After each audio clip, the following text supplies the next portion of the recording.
Assalamualaikum warahmatullahi wabarakatuh. Halo semuanya. Jumpa lagi dengan saya Chow Sing Sing, kurator dari podcast Horror Night Story.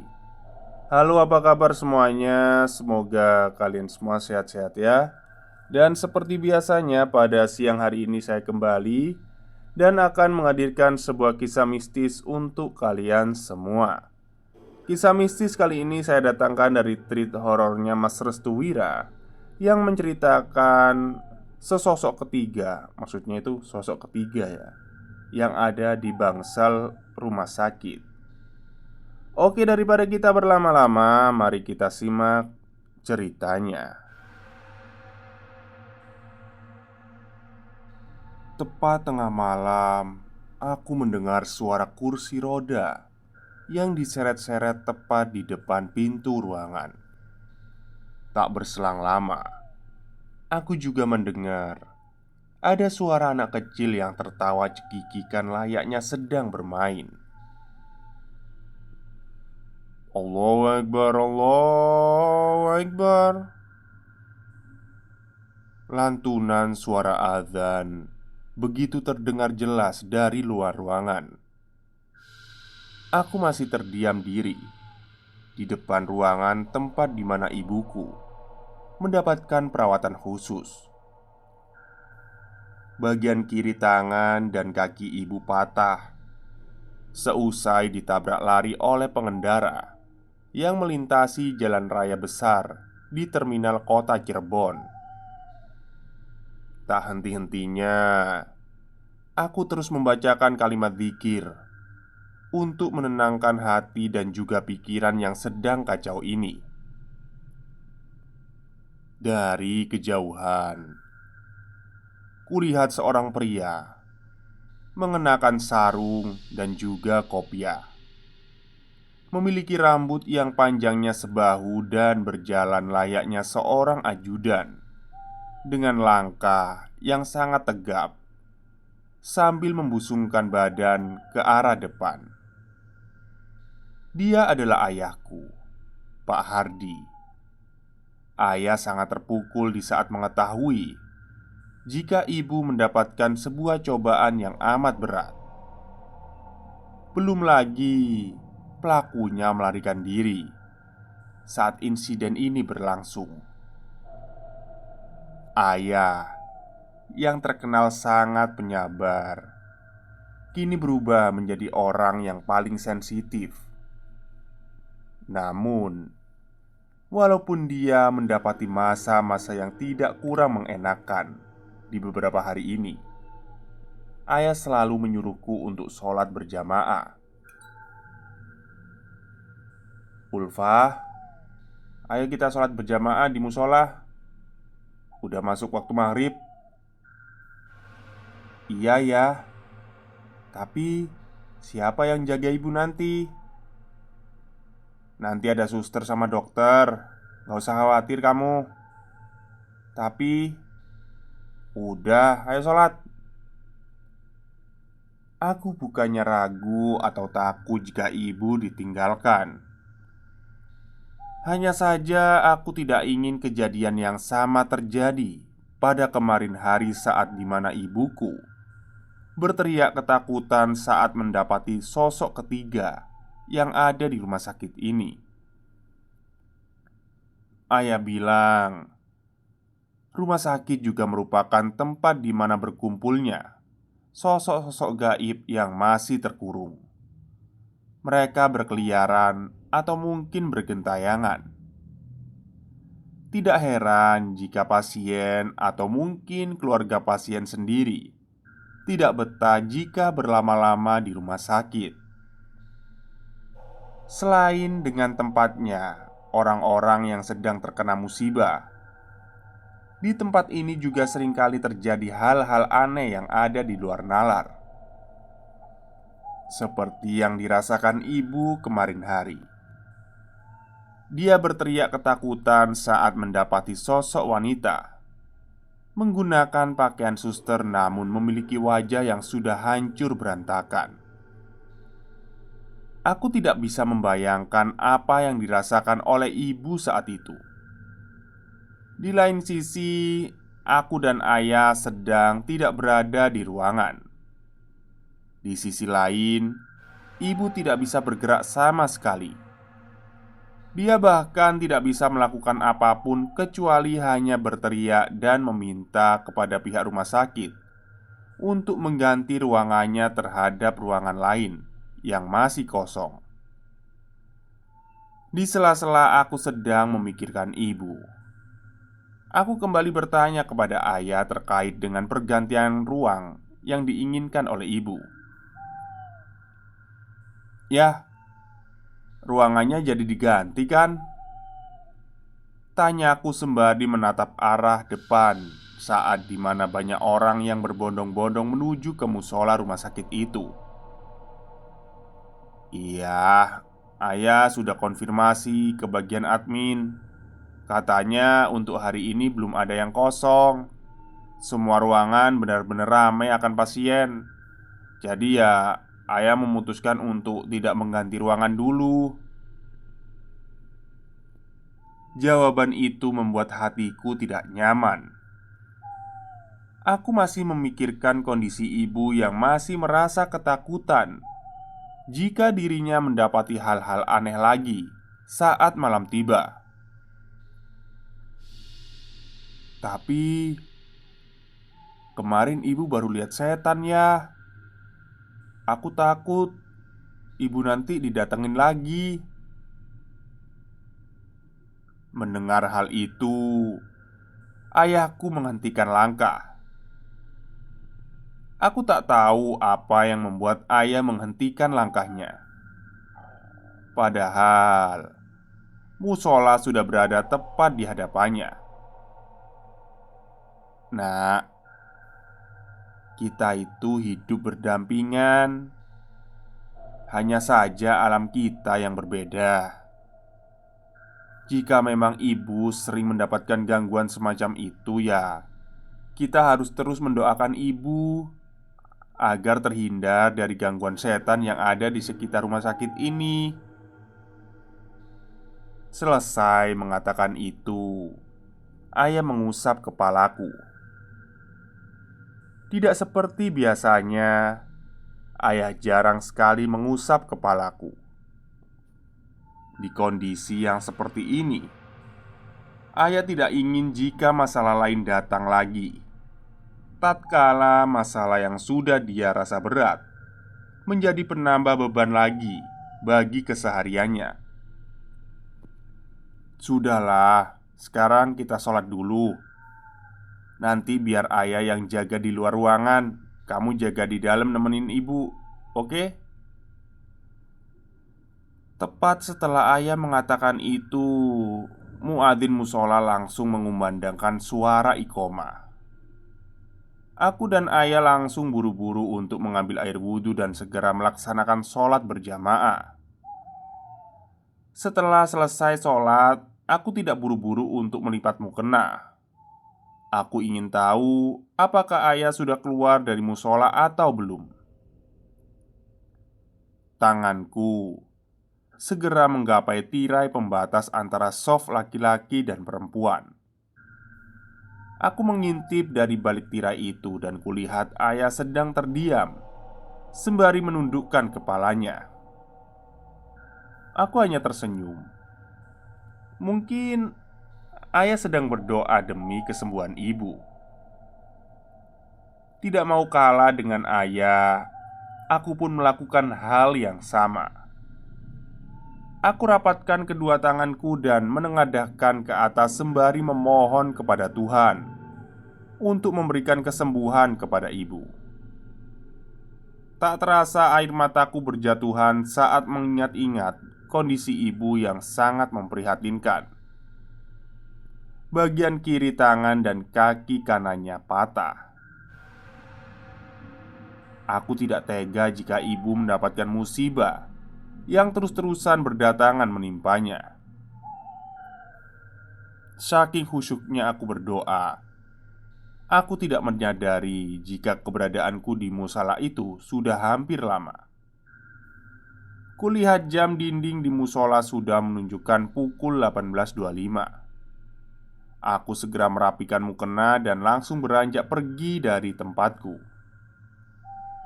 Akan tetapi, saat dimana aku sudah keluar dari musola, aku masih menatap seorang pria yang kuyakini itu adalah ayahku sendiri. Awalnya, aku kira ayahku ketiduran karena kelelahan, sebab seharian penuh dirinya mengurusi ibu. Namun, aku merasa ada yang janggal.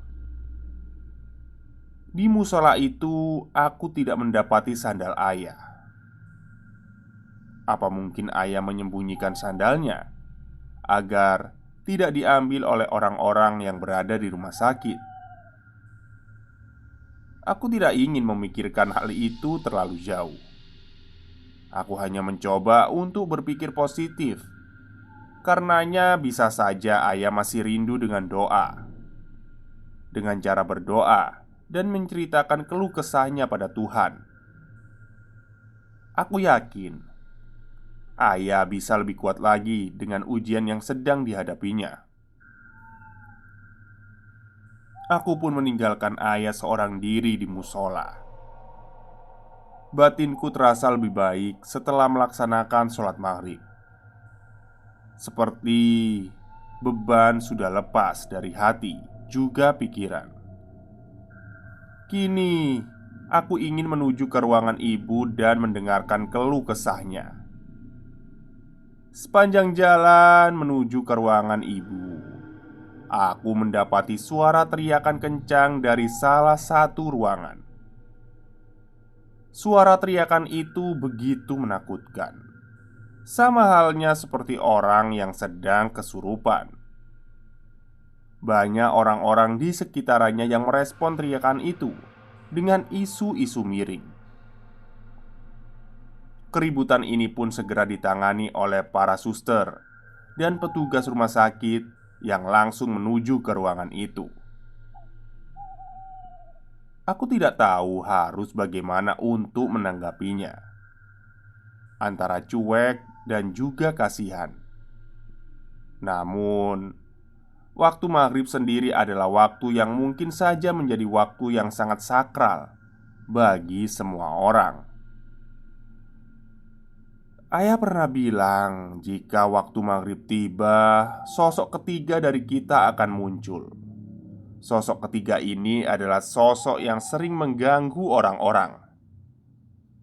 Akan tetapi, pikiranku langsung terbayang oleh ibu. Aku segera mempercepat langkahku untuk menuju ke ruangan. Aku tahu ayah masih berada di musola. Karenanya, aku sedikit panik akan keadaan ibu yang berada di ruangan sendirian. Saat aku sudah hampir tiba, kakiku langsung melemas.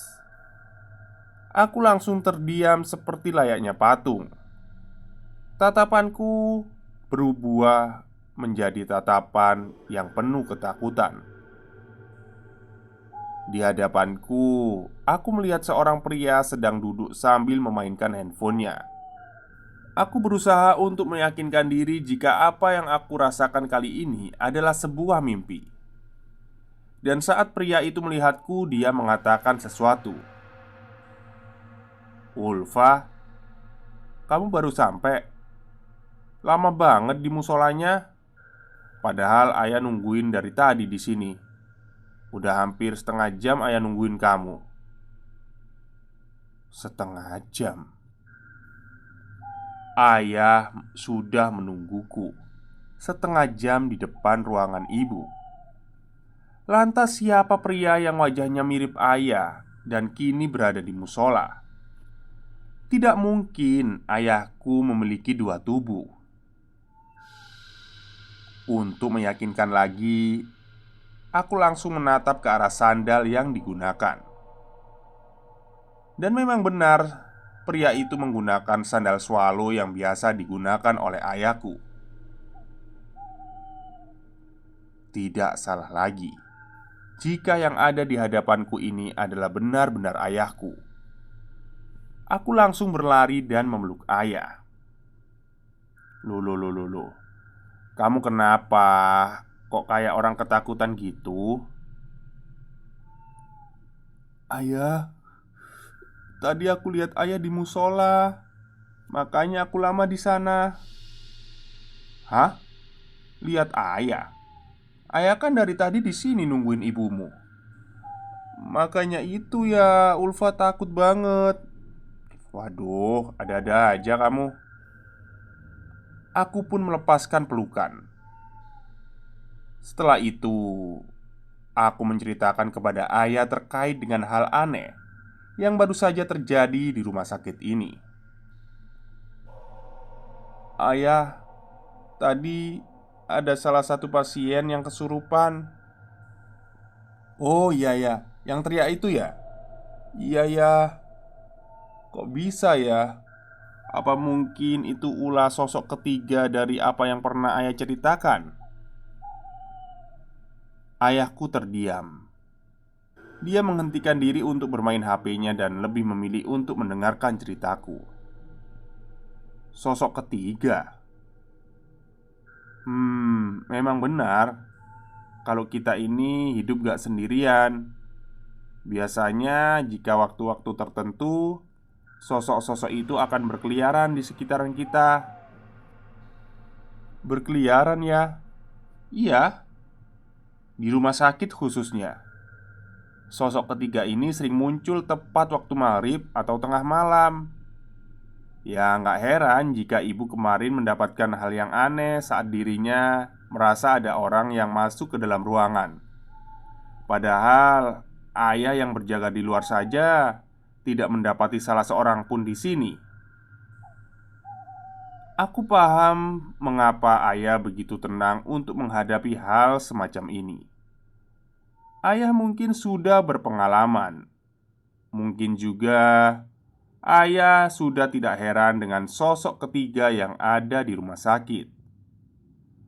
Awalnya kita mengagendakan untuk menjaga ibu di dalam ruangan. Kami pun keasyikan menceritakan hal-hal aneh yang kerap terjadi di rumah sakit.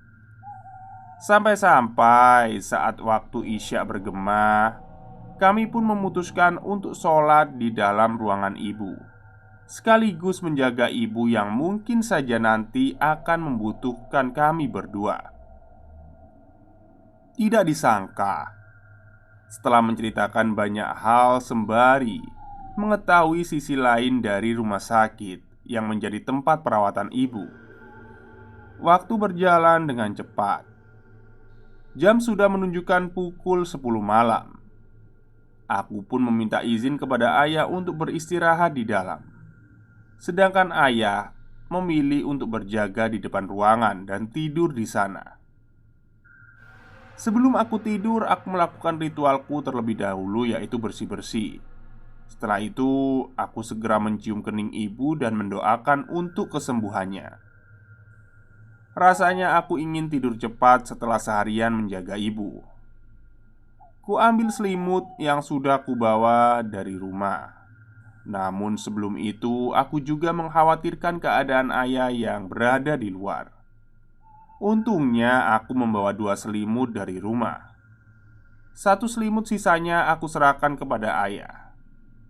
Saat aku membuka pintu, aku terkejut saat mendapati ayahku ternyata sudah tertidur. Sepertinya lelahku tidak seberapa dengan lelah ayah yang rasakan. Tidurnya mengeluarkan suara dengkuran yang tidak biasa. Pantas saja ayah tidak ingin memikirkan hal-hal berat, karena tubuhnya juga sedang dalam keadaan tidak baik-baik saja. Aku pun segera memasang selimut di tubuh ayah. Setelah itu, aku mencium kening ayah dan juga mendoakan untuk kesehatannya. Ketika semuanya sudah selesai, aku pun segera kembali masuk ke dalam ruangan dan segera menutup diri dengan selimut. Tidak lupa aku membaca doa sebelum tidur lelap. Aku harap aku mendapatkan mimpi yang indah. Di rumah sakit yang aku tempati ini, tiap jam 10 ke atas semua sudah sepi. Jarang ada orang-orang yang sering berjalan keluar jika sudah memasuki jam sakral ini. Apalagi jika tengah malam. Atmosfer kengeriannya meningkat dengan pesat. Entah kenapa, saat tengah malam tiba, aku merasa ada yang aneh. Aku seperti mendengar suara bising di luar, seperti suara kursi roda yang diseret-seret tepat di hadapan ruangan ibu. Suara itu membuatku terbangun. Buruk rasanya jika aku terbangun tepat di jam rawan ini. Kulihat jam dinding ruangan yang sudah menunjukkan pukul 1 pagi. Tetapi sedari tadi, suara bising kursi roda itu masih terdengar. Mungkin saja ada pasien baru yang berada tepat di sebelah ruangan ibuku, sehingga mereka menunggu petugas rumah sakit untuk memberi pelayanan. Aku pun kembali menutupi wajahku dengan selimut. Kututup kedua mata dan mengembuskan nafas panjang seperti orang lelah. Tapi baru saja aku ingin mengganti posisi tidur, tiba-tiba aku mendengar suara tawa anak kecil dari luar ruangan. Hatiku mulai tidak nyaman. Pikiranku menjadi buyar. Aku tidak habis pikir, mengapa ada suara anak kecil di luar ruangan. Semakin aku diamkan, suara anak kecil itu semakin kencang. Aku menjadi penasaran, tapi aku juga merasa takut akan hal itu. Yang aku takutkan, suara itu membuat ibu terbangun dan terganggu. Aku tidak ingin ibu menjadi tersiksa jika dirinya terbangun tepat tengah malam seperti ini. Dengan terpaksa, aku memberanikan diri untuk bangkit dari tidurku. Kubiarkan selimut itu berantakan dan mencoba untuk mendekati pintu ruangan. Namun, saat dimana aku berada tepat di depan pintu, suara kursi roda itu mulai berjalan meninggalkan ruanganku bersama dengan suara anak kecil. Maksudnya tuh suara tawa anak kecil yang mengganggu itu. Tanganku merasa gatal. Akhirnya aku memberanikan diri untuk memegang gagang pintu dan membukanya secara perlahan. Saat pintu sudah terbuka, pandanganku langsung berubah tatkala aku melihat satu keluarga yang terdiri dari seorang ibu, ayah, dan juga anak berusia 10 tahun. Mereka sedang menatapku dari kejauhan. Yang membuatku tidak bisa berkata-kata adalah rupa dari wajah mereka. Wajahnya hancur, layaknya korban kecelakaan lalu lintas. Dan yang membuatku merinding adalah ketiganya menggunakan pakaian layaknya pasien dari rumah sakit ini. Aku pun segera menutup pintu dan kembali memaksakan diri untuk segera tidur. Walaupun aku masih merasakan kehadiran mereka. Batin dan mulutku terus-menerus berzikir hingga subuh tiba. Tepat waktu subuh aku membangunkan ayahku dan ya udahlah, kita sholat berjamaah. Setelah aku dan ayah sholat berjamaah di ruangan, ayah mengajakku untuk mencari sarapan di luar rumah sakit. Akhirnya, saat di tengah perjalanan, kami mendapati petugas rumah sakit yang sedang memasukkan 3 pasien ke dalam kamar mayat. Karena penasaran, aku pun meminta kepada ayahku untuk berhenti sejenak. "Yah, tunggu bentar. Ada apa, Ul? Aku mau tanya sesuatu dulu ke bagian admin." "Mau tanya apa? Udah, nanti aku ceritain." Aku segera menuju ke bagian admin rumah sakit dan menanyakan perihal ketiga pasien yang dibawa ke ruang jenazah. Maaf mbak, saya mau tanya kalau ketiga pasien yang baru masuk ke ruang jenazah itu datang kapan ya?" "Oh, itu. Mereka datang malam tadi, kisaran jam 12-an kak. Tapi nyawanya udah gak ketolong di jam setengah 1 pagi. Kalau boleh tahu mereka meninggalnya kenapa ya? Ya mereka bertiga ini satu keluarga kak, terdiri dari ayah, ibu, anak. Mereka meninggal karena kecelakaan lalu lintas di Jalan Pantura yang mengarah ke sekitaran Brebes.